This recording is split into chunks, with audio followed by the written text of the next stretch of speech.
They ought to make the day the time changes, the first day of summer. What? Well, it's 8 o'clock and it's still light. A lot of good the extra daylight does us. Now, we've still got a 3-hour drive back. We're not going to be home until after midnight. Well, if it really bugged you, Johnny, you wouldn't do it. You think I want to blow Sunday on a scene like this? You know, I figure we're either going to have to move Mother out here or move the grave into Pittsburgh. She can't make a trip like this. Oh, I don't know that she can. Is there any of that candy left? No. Look at this thing. We still remember. I don't. You know, I don't even remember what the man looks like. Johnny, it takes you 5 minutes. Yeah, 5 minutes to put the wreath on the grave and 6 hours to drive back and forth. Mother wants to remember, so we trot 200 miles into the country and she stays at home. Well, we're here, John, all right? Test. We're back on? Oh. Ladies and gentlemen, we're coming back on the air after an interruption due to technical problem.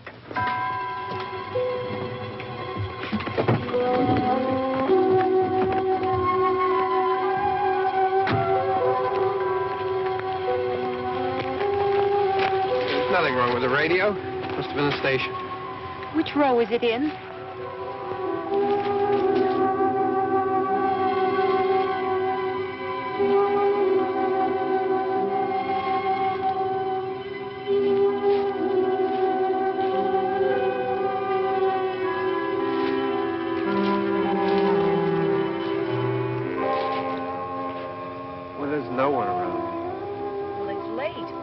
Gotten up earlier. Oh, look, I already lost an hour's sleep when the time changed. I think you complain just to hear yourself talk. There it is.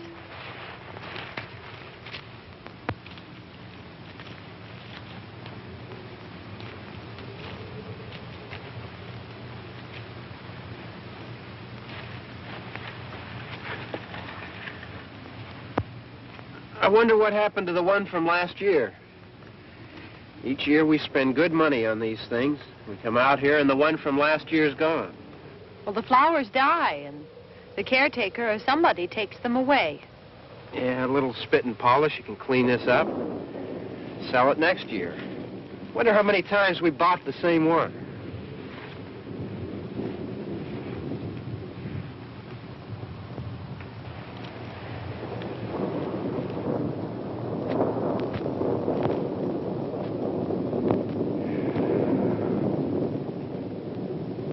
Hey, come on, Barb. Church was this morning, huh?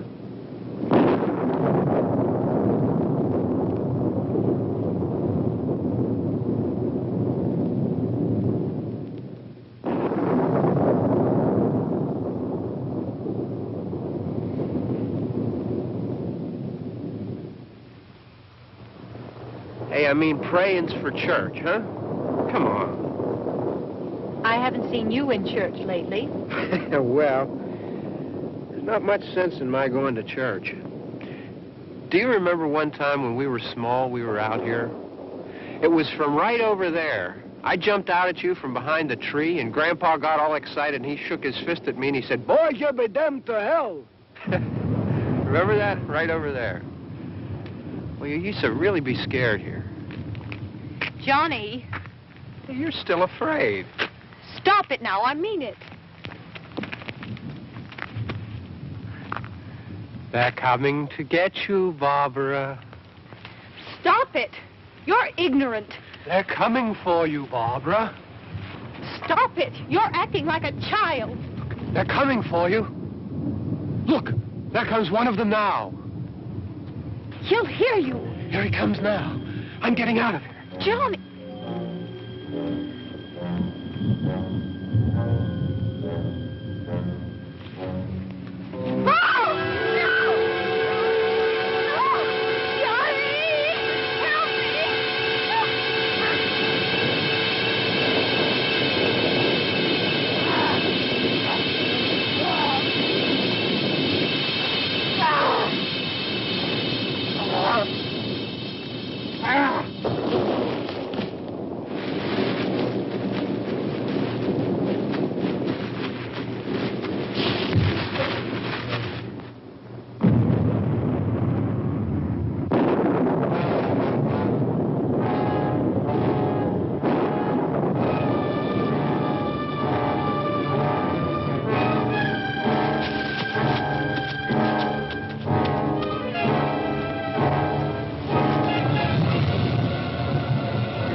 right. Don't worry about him. I can handle him. Probably be a lot more of them as soon as they find out about us. The truck is out of gas. This pump out here is locked. Is there a key? We can try to get out here if we can get some gas. Is there a key?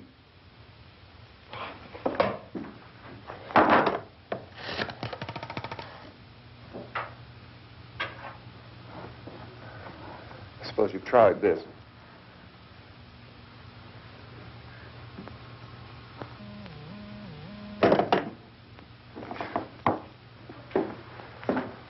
Do you live here?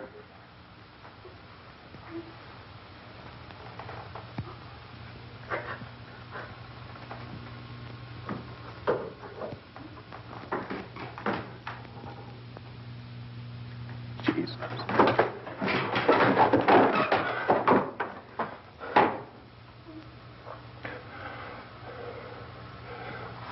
We've got to get out of here. We have to get to where there's some other people. Maybe we better take some food. I'll see if I can find some food.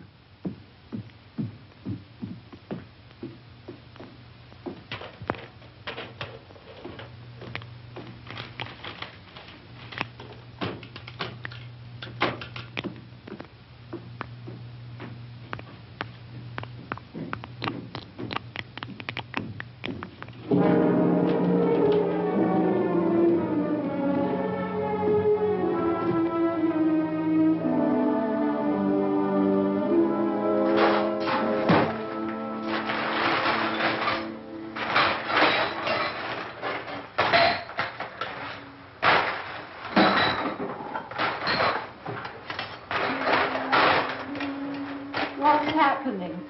How do you think it's happening? What's happening?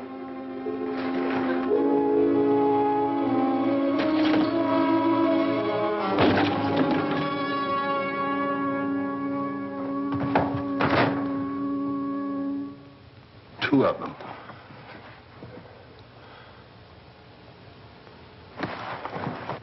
There are two of them out there. Have you seen any more around here? I can take care of those two. I I know you're afraid, but we have to... I don't know! I don't know!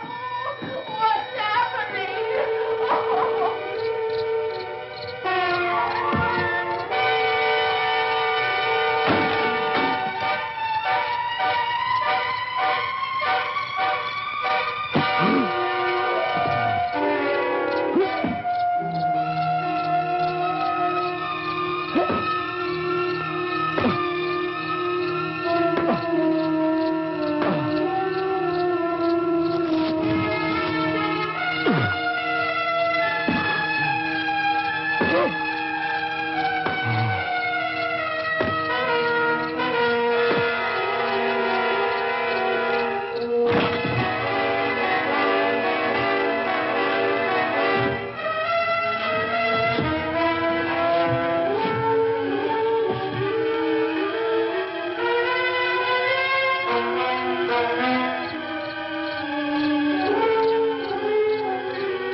here now.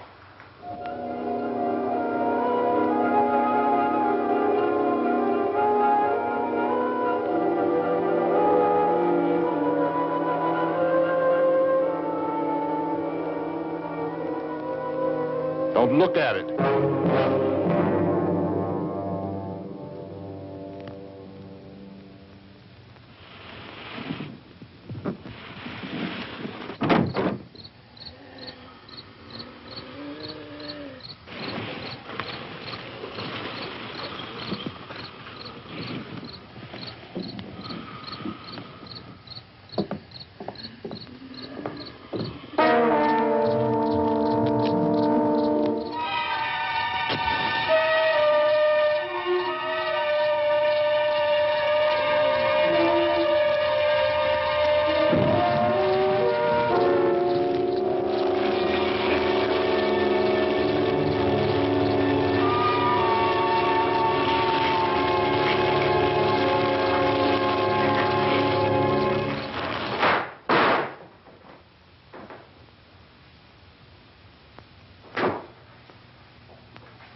Get some more lights on in this house.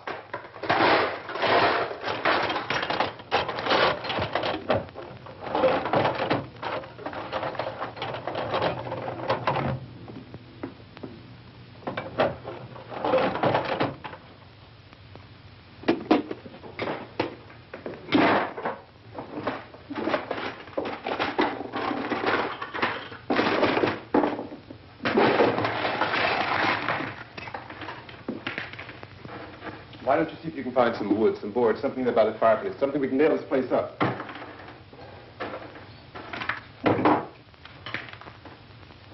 Oh, God damn. Look, I know you're afraid. I'm afraid too. But we have to try to board the house up together. Now, I'm going to board up the windows and the doors. Do you understand? We'll be all right here. We'll be all right here until someone comes to rescue us. But we'll have to work together. You'll have to help me. Now, I want you to go in and get some wood so I can board the place up. Do you understand? Okay? Okay?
Just pick out the biggest ones you can find.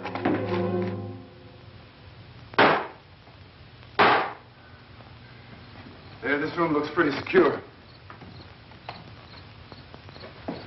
If we have to, we can run in here and board up the doors. Won't be long before those things be back pounding their way in here. They're afraid now.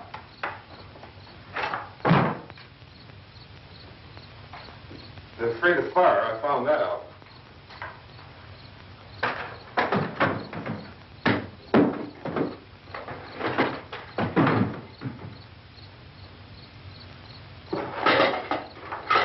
You know a place back down the road called Beekman's Diner?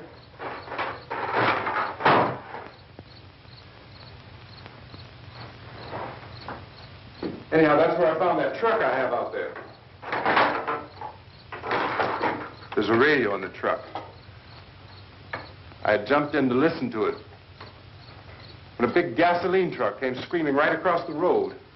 But there must have been 10, 15 of those things chasing after it, grabbing and holding on. Now, I didn't see them at first. I could just see that the truck was moving in a funny way. And those things were catching up to it. The truck went right across the road. Slammed on my brakes to keep from hitting it myself. It went right through the guardrail.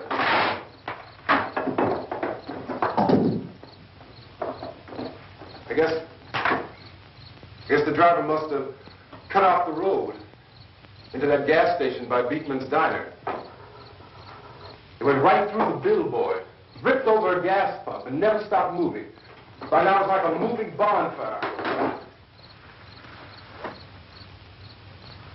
Didn't know if the truck was going to explode or what. Still, here's a man screaming.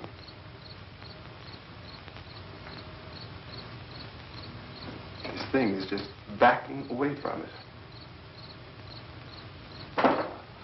I looked back at the diner to see if there was anyone there who could help me. It was when I noticed that the entire place had been encircled. There wasn't a sign of life left except by now there were no more screams. I realized that I was alone with 50 or 60 of those things, just standing there, staring at me. I started to drive. I just plowed right through them. They didn't move. They didn't run or just stood there, staring at me. Just wanted to crush them. They scattered through the air like bugs. We were riding in the cemetery, Johnny and me. Johnny.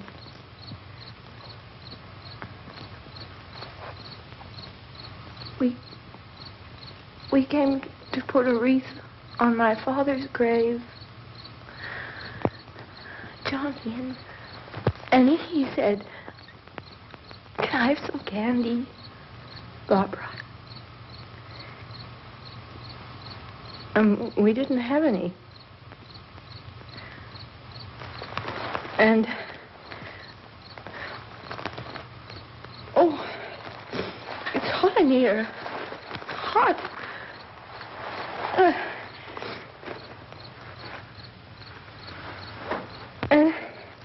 And he said, "Oh, it's late. Why did we start so late?" And I said, "Johnny, if you'd gotten up earlier, we wouldn't be late."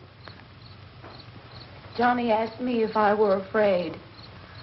And I said, "I'm not afraid, Johnny." And then this man started walking up the road. He came slowly, and Johnny kept teasing me and saying, "He's coming to get you, Barbara." And I laughed at him and said, Johnny, stop it. And then Johnny ran away. And I went up to this man, and I was going to apologize. Why don't you just keep calm? And I looked up, and I said, Goody. And he grabbed me. He grabbed me, and he ripped at me. He held me, and he ripped at my clothes. I think you should just calm down. Oh, I screamed, Johnny! Johnny, help me! Oh, help me! And he wouldn't let me go. He ripped. And then Johnny came and he ran and he fought this man. And I got so afraid. I ran.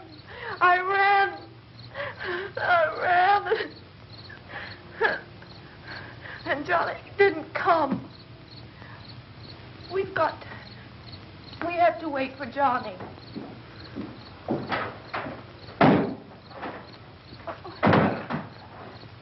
We better go out and get him. We have to go out and get Johnny. He's out there. Please, don't you hear me? We've got to go out and get him. Please! We have got to go get Johnny! Please help me! Please! Don't you know what's going on out there? This is no Sunday school picnic. Don't you understand? My brother is alone! Your brother is dead. No! My brother is not dead!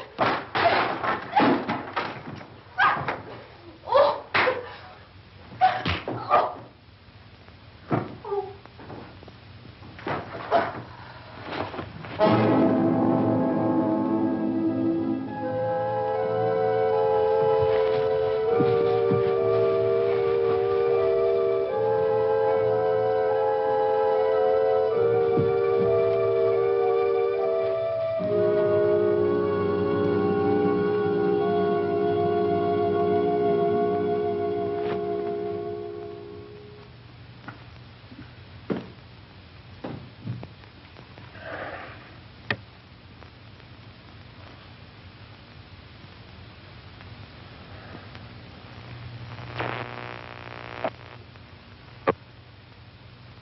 Because of the obvious threat to untold numbers of citizens, and because of the crisis which is even now developing, this radio station will remain on the air day and night. This station and hundreds of other radio and TV stations throughout this part of the country are pooling their resources through an emergency network hookup to keep you informed of all developments. At this hour, we repeat, these are the facts as we know them. There is an epidemic of mass murder being committed by a virtual army of unidentified assassins. The murders are taking place in villages, cities, rural homes, and suburbs with no apparent pattern or reason for the slayings. It seems to be a sudden, general explosion of mass homicide. We have some descriptions of the assassins. Eyewitnesses say they are ordinary-looking people. Some say they appear to be in a kind of trance. Others describe them as being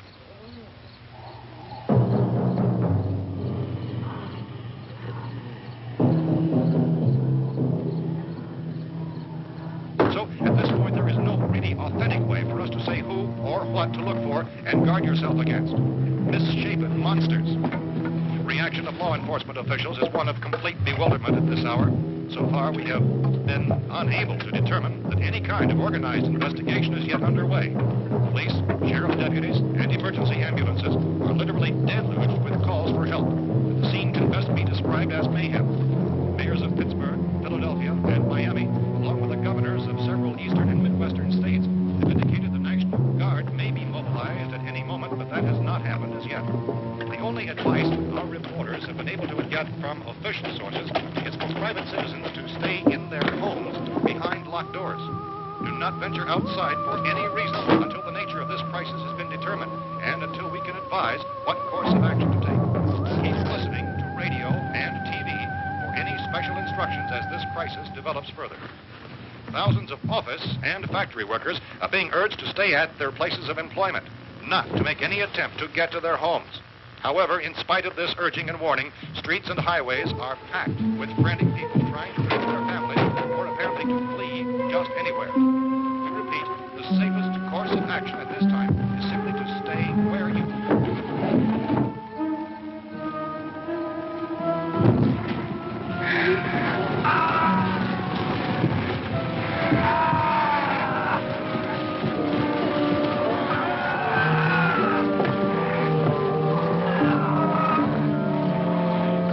Ladies and gentlemen, we've just received word that the president has called a meeting of his cabinet to deal with the sudden epidemic of murder which has seized the eastern third of this nation.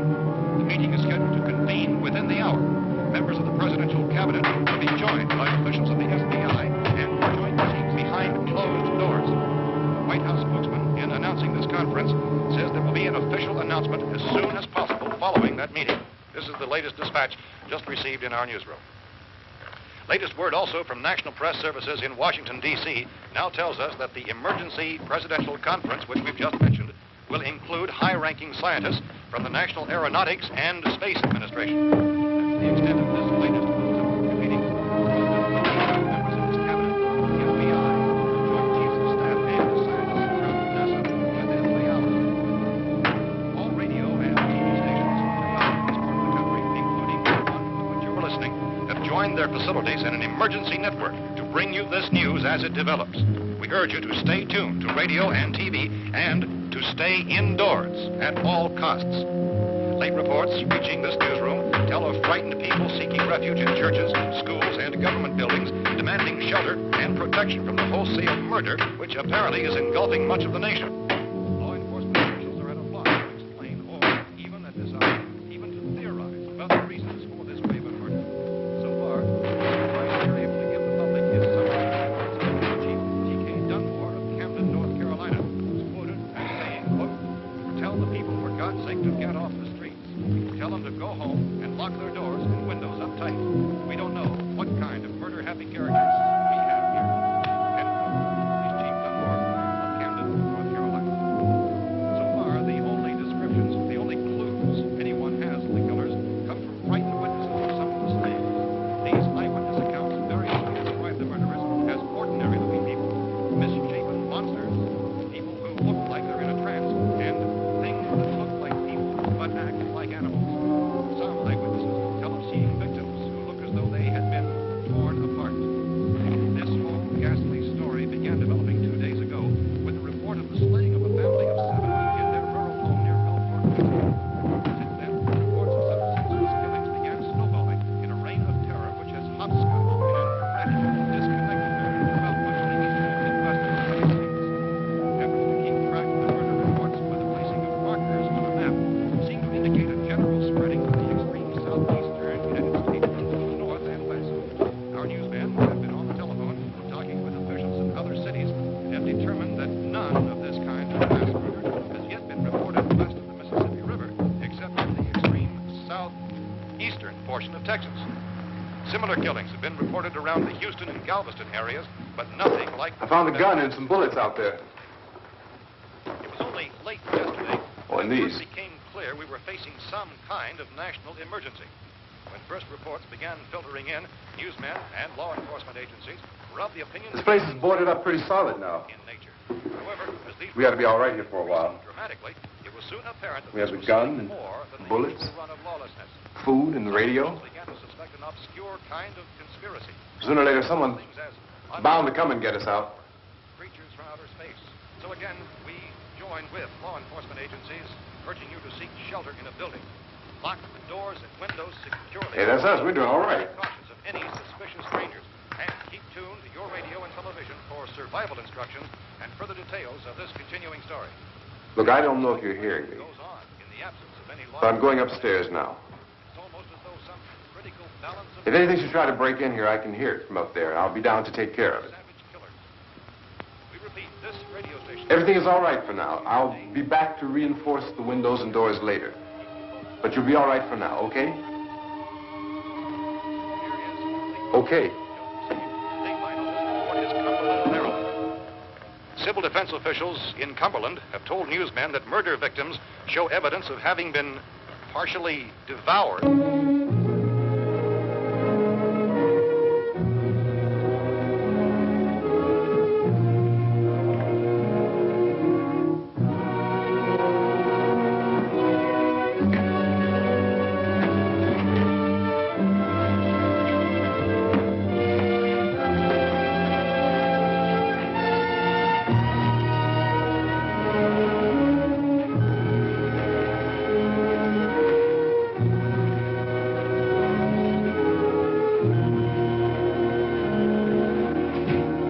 inconsistent reports from witnesses to the effect that people who acted as though they were in a kind of trance were killing and eating their victims prompted authorities to examine the bodies of some of the victims. Medical authorities in Cumberland have concluded that in all cases, the killers are eating the flesh of the people they murdered. Repeating this latest bulletin just received moments ago from Cumberland, Maryland, civil defense authorities have told newsmen that murder victims show evidence of having been partially devoured by their murderers. Medical examination of victims' bodies shows conclusively that the killers are eating the flesh of the people they kill. And so this incredible story becomes more ghastly with each report. It's difficult to imagine such a thing actually happening, but these are the reports we have been receiving and passing on to you, reports which have been verified as completely as is possible in this confused situation. It is happening, and it would appear that no one is safe from this wave of mass murder.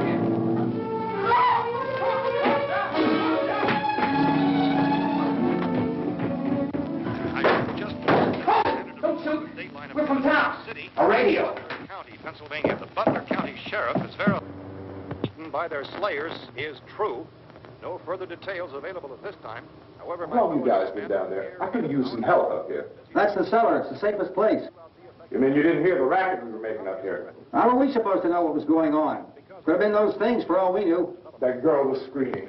Sure, you must know what a girl screaming sounds like. Those things don't make any noise. Anybody would know somebody ever needed help.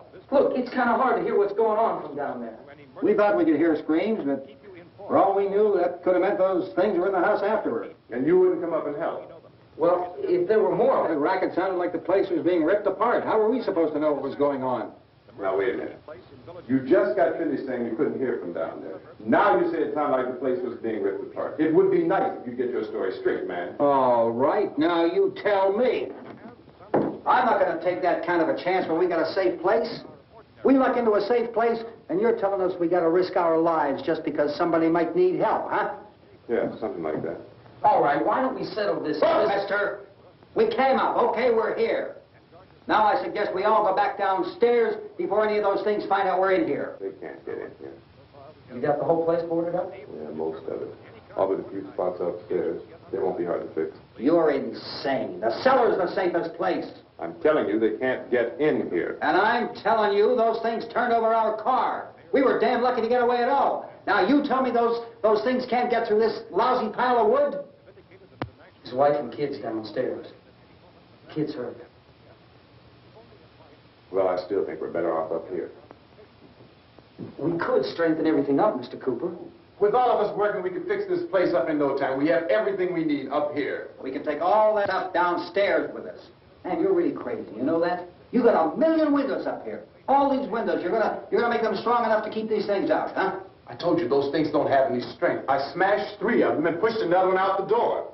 Did you hear me when I told you they turned over our car? Oh, hell, any good 5 men can do that. That's my point. Only there's not going to be 5 or even 10. There's going to be 20, 30, maybe 100 of those things. And as soon as they know we're here, this place is going to be crawling with them. Well, if there are that many, they'll probably get us wherever we are. Look, the cellar. The cellar, there's only one door, right? Just one door, that's all we have to protect. Tom and I fixed it so it locks and boards from the inside. But up here, all these windows, why, we'd never know where they were going to hit us next. You got a point, Mr. Cooper. But down in the cellar, there's no place to run to. I mean, if they did get in, there'd be no back exit. We'd be done for. We can get out of here if we have to. And we got windows to see what's going on outside. But down there with no windows, if a rescue party did come, we wouldn't even know it. But the cellar is the strongest place. The cellar is a death trap. I don't know, Mr. Cooper. I think he's right. You know how many's out there? I don't know. Maybe 6 or 7. Look, you two can do whatever you like. I'm going back down to the cellar, and you better decide. Because I'm going to board up that door, and I'm not going to unlock it again no matter what happens. Now, wait a minute, Mr. Cooper. No, I'm not going to wait. I've made my decision, now you make yours. Now, wait a minute. Let's think about this. We can make it to the cellar if we have to. And if we do decide to stay down there, we'll need some things from up here. So let's at least consider this a while. You boxed yourself in the cellar and those things get in the house, you've had it. At least up here you have a fighting chance. Yeah, it looks like about 8 or 10 out there now. There's more than there were. There are a lot out back, too.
We gotta fix these boards.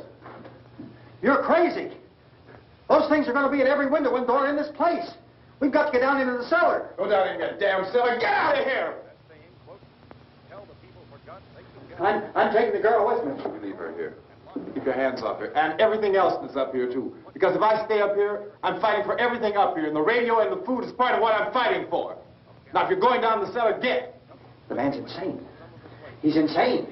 We've got to have food down there. We've got a right. This is your house. We've got a right. You going down there with him? Well, Yes or no? This is your last chance. No beating around the bush. listen, I got a kid down there. She can't possibly, I couldn't bring her up here. She can't possibly take all the racket and those things smashing through the windows. Well, you're her father. If you're stupid enough to go die in that trap, that's your business. However, I am not stupid enough to follow you. It is tough for the kid. Their old man is so stupid. Now, you get the hell down in the cellar. You can be the boss down there. I'm boss up here. You bastards. You know, I won't open this door again. I mean it. Mr. Cooper, with your help, we could... With my help. Let him go, man. His mind is made up. Just let him go. Wait a minute. Judy, come on up here, honey.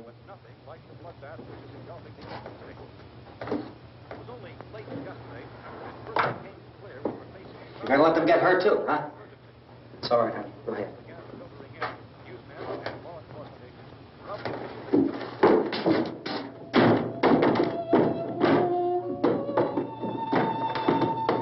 If we stick together, man, we can fix it up real good.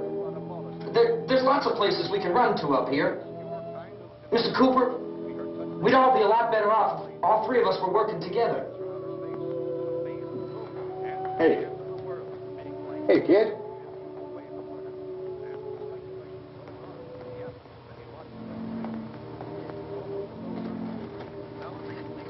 He's wrong, you know. I'm not boxing myself in down there. We repeat, this radio station will remain on the air day and night. Well, we're safe now. It's boarded up tight. What about Tom and Judy? They want to stay up there, let them. There are two other people upstairs, a man and a girl. We heard the screaming. Yeah, but I didn't know who they were, and I wasn't about to take any unnecessary chances. Of course not, Harry.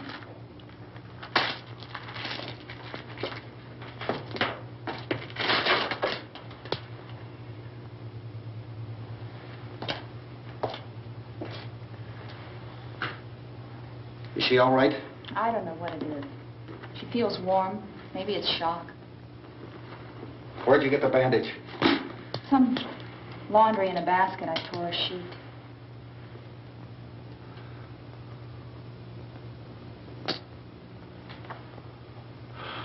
Let them stay upstairs. Let them. Too many ways those monsters can get in up there. We'll see who's right. We'll see when they come begging me to let them in down here. That's important, isn't it? What? To be right, everybody else to be wrong. What do you mean by that? Does anyone up there know why we're being attacked? Whatever it isn't just happening here. It's some kind of mass murder. It's going on everywhere. The radio said to stay inside. Radio? Radio upstairs. I heard a news bulletin. There's a radio upstairs and you boarded us in down here? I know what I'm doing. What did it say? Nothing. Nothing. They don't know anything yet. There's mass murder everywhere, and people are supposed to look for a safe place to hide. Take the boards off that door. We are staying down here, Helen. Harry, that radio is at least some kind of communication. If the authorities know what's happening, well, they'll send people for us so they'll tell us what to do. How are we going to know what's going on if we lock ourselves in this dungeon?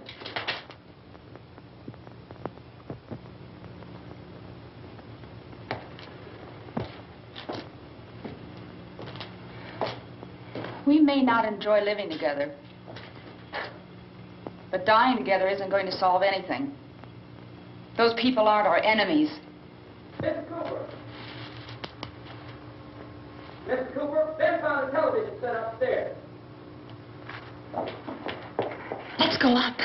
Tom? Yeah.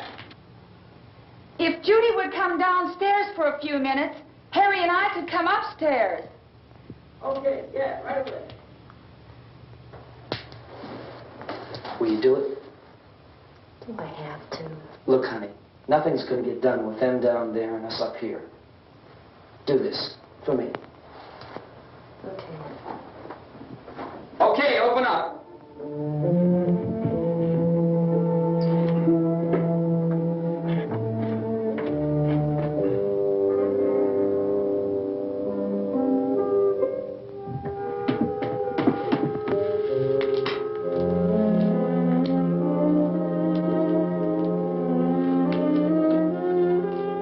I'll take good care of her, Helen. She's all I have. Why don't you go upstairs now?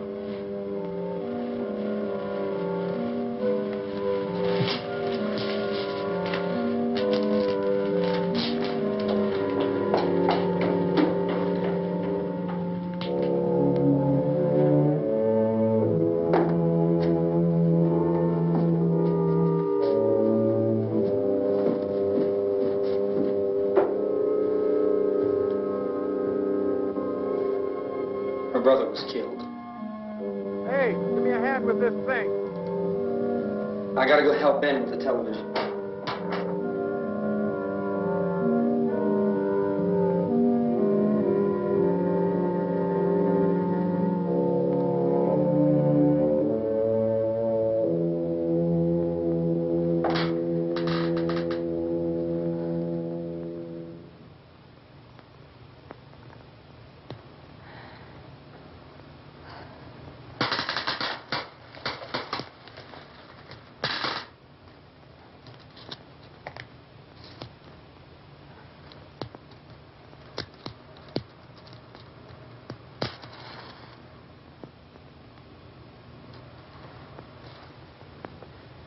Don't be afraid of me. I'm Helen Cooper, Harry's wife.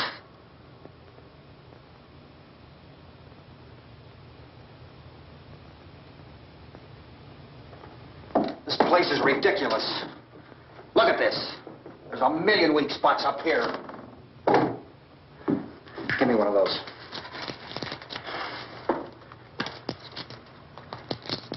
Her brother was killed.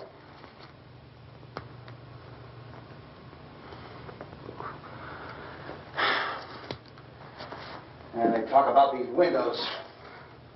I can't see a damn thing. There could be 15 million of those things out there. That's how much good these windows are.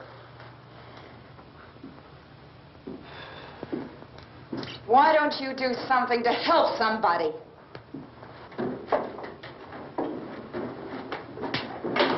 Here, I have it. Drag a couple of those chairs together. There's a socket over here.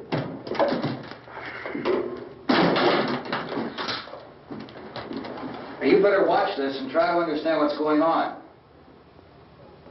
I don't want anyone's life on my hands. Is there anything I can do to help? I don't want to hear any more from you, mister. If you stay up here, you take orders from me.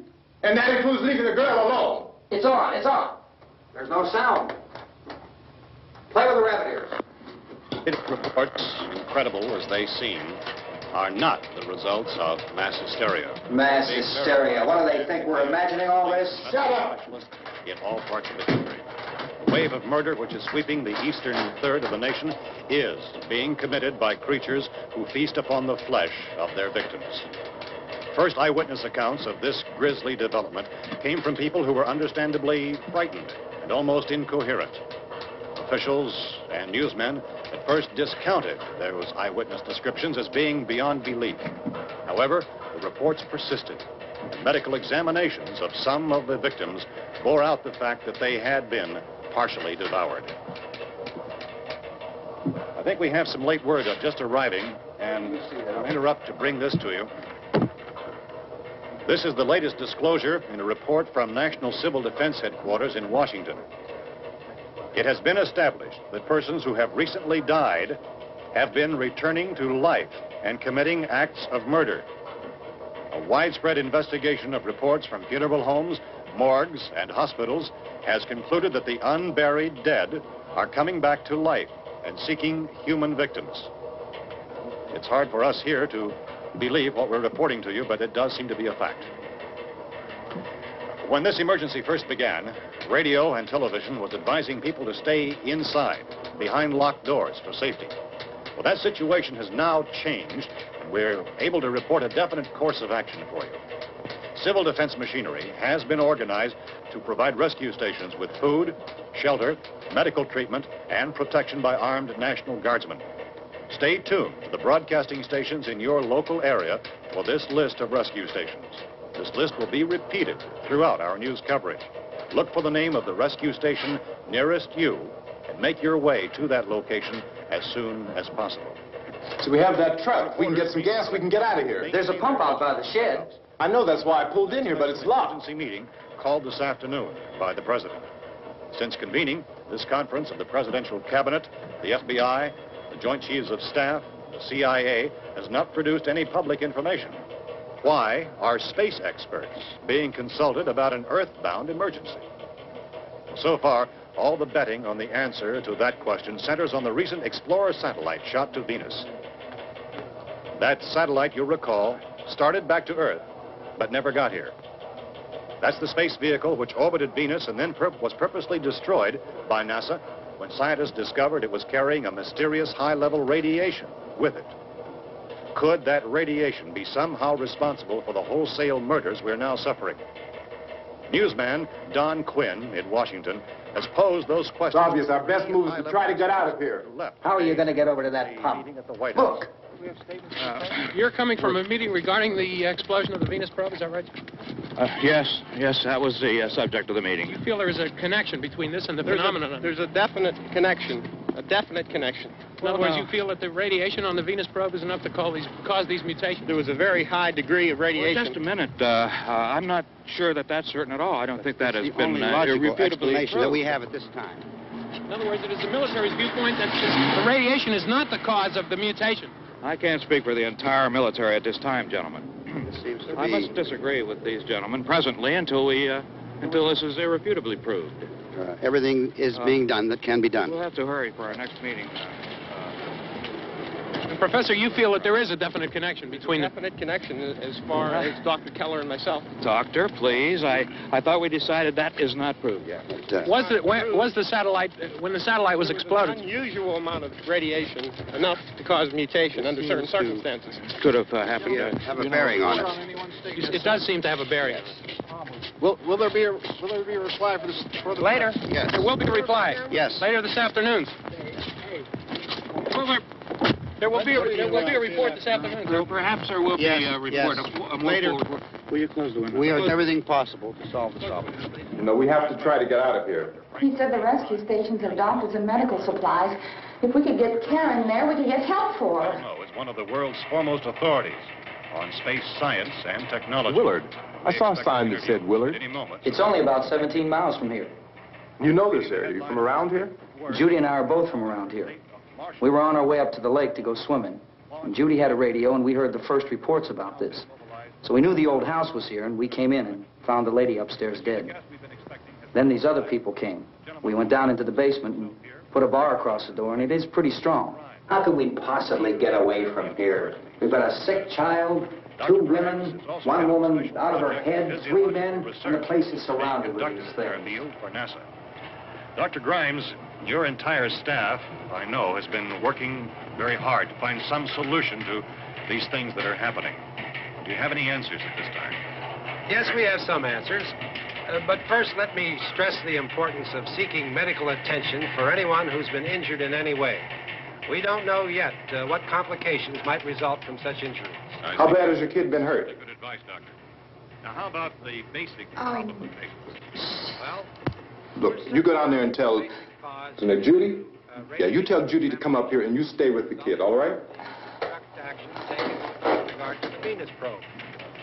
In the cold room at the university, we had a cadaver from which all 4 limbs had been amputated. Sometime early this morning, it opened its eyes and began to move its trunk. It was dead, but it opened its eyes and tried to move. They want you upstairs. Did she ask for me? She hasn't done anything. I don't understand. Baby. It's Mommy. I heard. I'll come back down as soon as I find out what they want. Thank you, Judy. The body should be disposed of at once, preferably by cremation. Well, how long after death, then, does the body become reactivated? It's only a matter of minutes. Minutes? Well, that doesn't give people time to make any arrangements. Oh, you're right. It doesn't give them time to make funeral arrangements. The bodies must be carried to the street and burned. They must be burned immediately. Soak them with gasoline and burn them. The bereaved will have to forego the dubious comforts that a funeral service will give. They're just dead flesh and dangerous. I see. Judy, I need you to find some bedspreads or sheets to tear up into small strips, okay? Is there a fruit cellar here? Yes. We need some bottles or jars. Make Molotov cocktails and hold them out while we try to escape. Hey, there's a big can of kerosene down there. I'll see what I can find. I'll look for the bottles. There's a big key ring down there. There may be a key to the gas pump on it. I'll check. We can toss the cocktails from a window upstairs. Meantime, a couple of us can go out and try to get the gas and come back for the rest of the people. But that'll leave a door open someplace. Yeah, that's right. It better be this door. It's closer to the truck. Before we go out, we'll put some supplies behind the cellar door. While we're gone, the rest of you can hold up in there. I found some fruit jars in the cellar. And there's a key on here that's labeled for the gas pump out back. I'm not really that used to the truck. I found it abandoned. I can handle the truck, no sweat. You're it, then.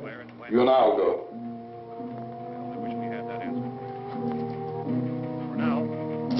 We'll put whatever lumber we find behind the cellar door. You can go upstairs and toss the cocktails from a window. Tom, you and I will have to unboard this door. After you toss the cocktails, you hustle back down here and lock this door. It's no good to board it up because we'll have to get back in quickly. After we get the gas and get back into the house, then we'll worry about getting everybody into the truck. Now let's move it. Place to leave safely, except to the rescue station, which have been set up. Indications are that before this emergency is over, we will need many, many more such rescue stations.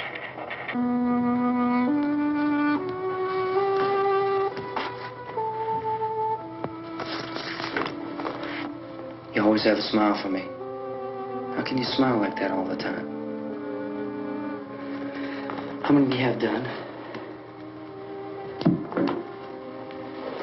Come on, honey, we gotta move. Tom, are you sure about the phone? The phone is dead out. All you get is a recorded message. If I could only call the folks. They're going to be so worried about us. Everything will be all right. As soon as we get to Willard, we'll call them. They might even be there. I know. Tom? Are you sure we're doing the right thing, Tom? What, about getting out of here? Yeah. Well, the television said that's the right thing to do. We've got to get to a rescue station. I don't know. Come on, honey. You're starting to sound like Mr. Cooper now. But why do you have to go out there? Look, I know how to handle that truck, and I can handle the pump. Ben doesn't know anything about that stuff. But we're safe in here. For how long, honey? We're safe now. But there's going to be more and more of those things. I know. I know all that. Hey, listen.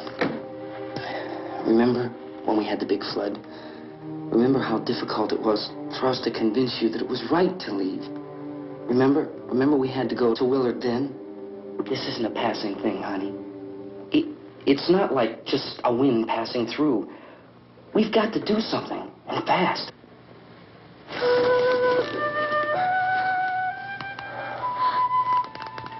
I just don't want you to go out there, that's all. Hey, Smiley. Where's that big smile for me? Boy, you're sure no use at all, are you? We've got work to do, honey. And you...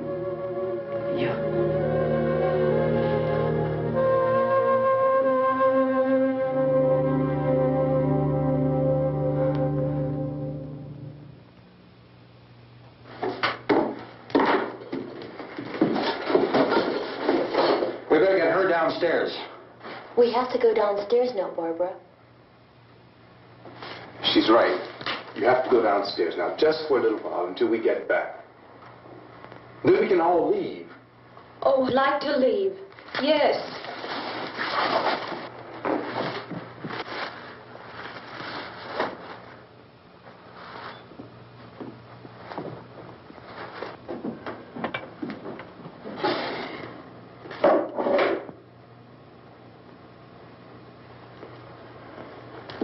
Good luck. Yeah.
Come on! Get in!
drag you out there and feed you those things.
Isn't it 3 o'clock yet?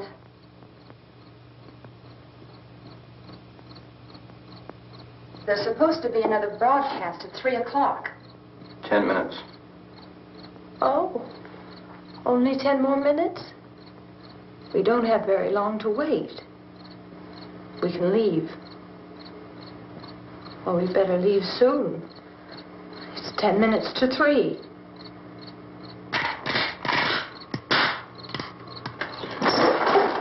You know anything about this area at all? I mean, is Willard the nearest town? I don't know. We were just trying to get to a motel before dark. You say those things turned your car over. You think we can get it back on its wheels and drive it? Where is it? Seems like it was pretty far away. Seems like we ran.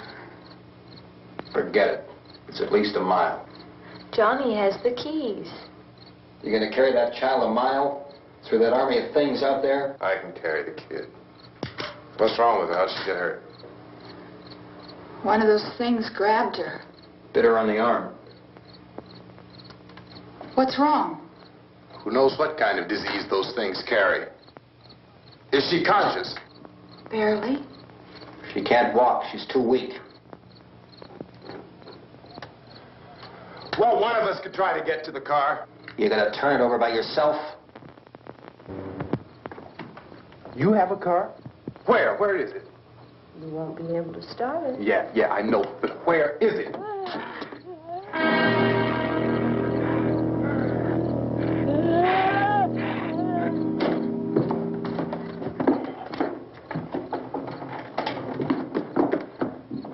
Good Lord.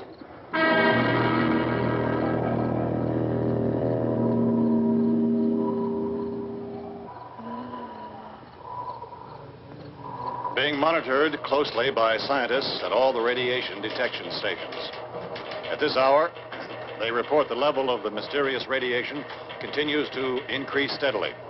So long as this situation remains, government spokesmen warn that dead bodies will continue to be transformed into the flesh-eating ghouls. All persons who die during this crisis, from whatever cause, will come back to life to seek human victims unless their bodies are first disposed of by cremation.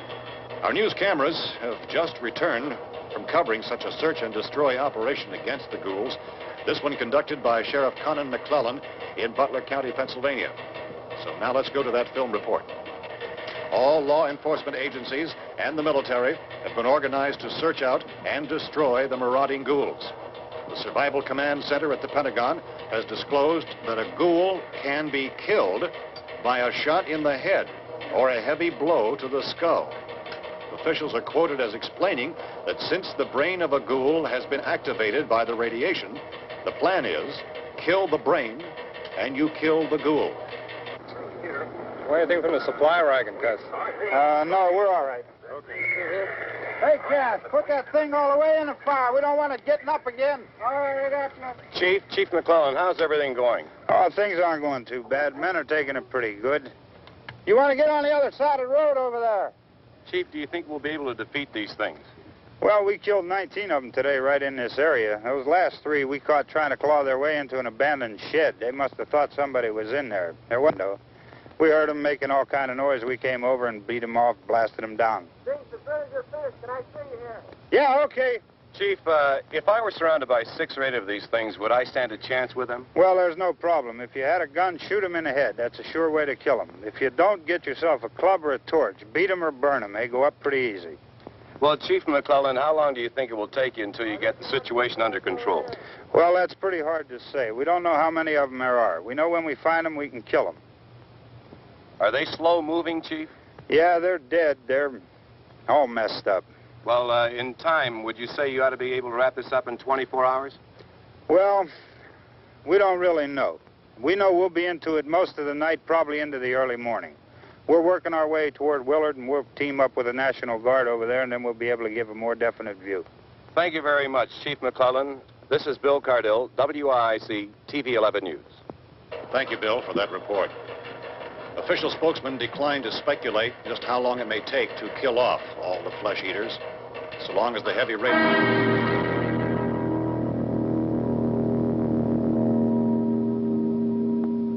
Is the fuse box in the cellar?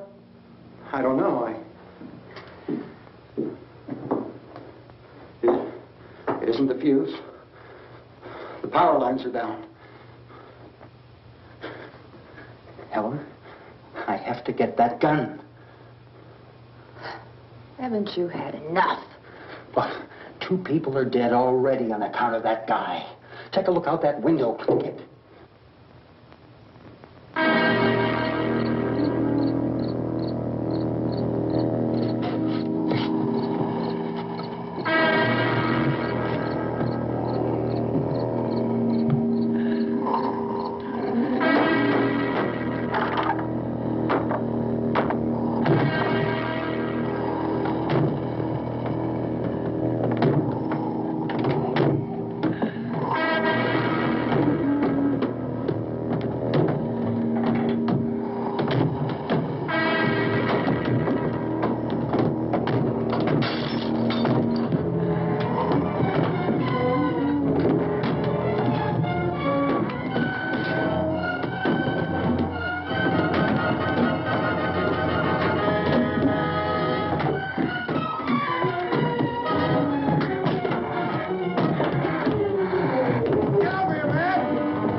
Hey, Vince, Al, you want to get about 4 or 5 men and a couple dogs? There's a house over here behind those trees. We want to go check it out.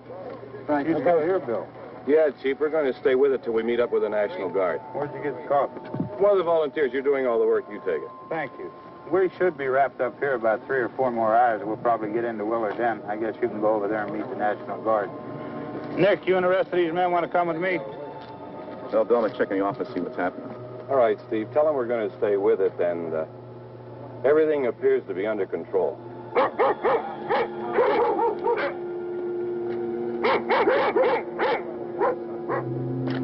going inside.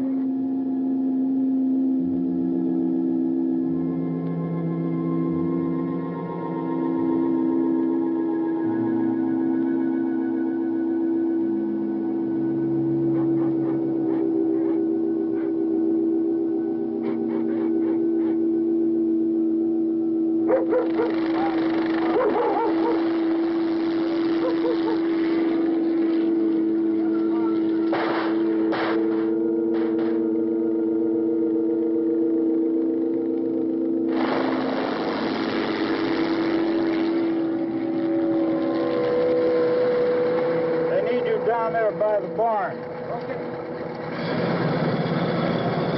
Some of these guys can follow the wagon down. I only need a few men to check out the house. Somebody had a cookout here, Vince. Yeah, sure looks like it, Karl.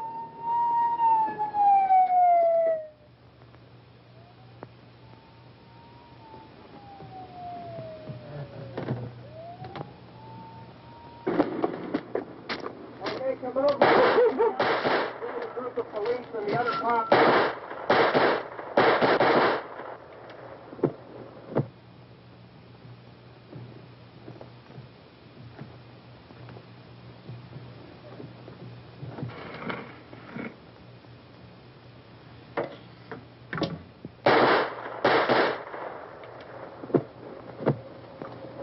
He's the dead one. Get up here.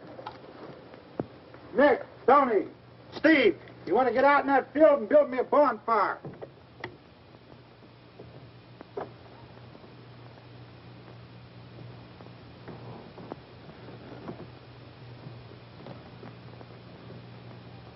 You, drag that out of here and throw it on the fire.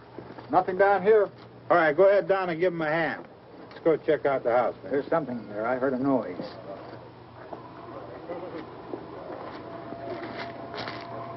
All right, Vince, hit him in the head, right between the eyes. Good shot. Okay, he's dead. Let's go get him. That's another one for the fire.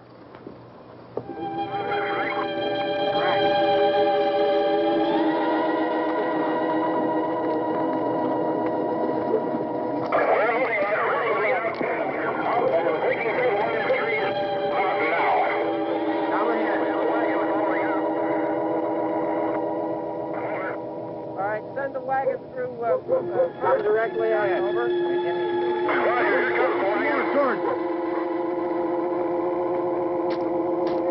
Keep those dogs back off of those things.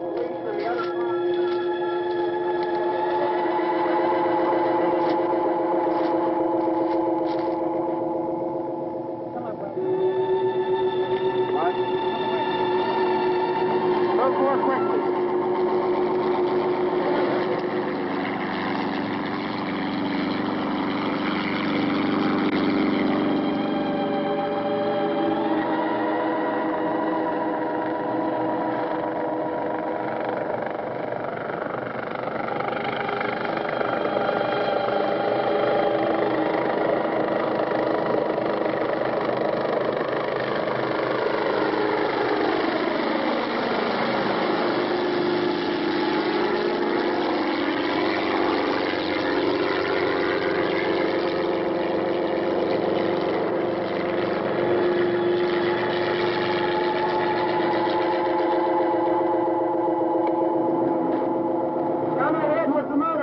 Please.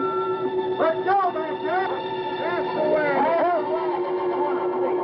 Hey, Randy, light these torches over here. Way in the back.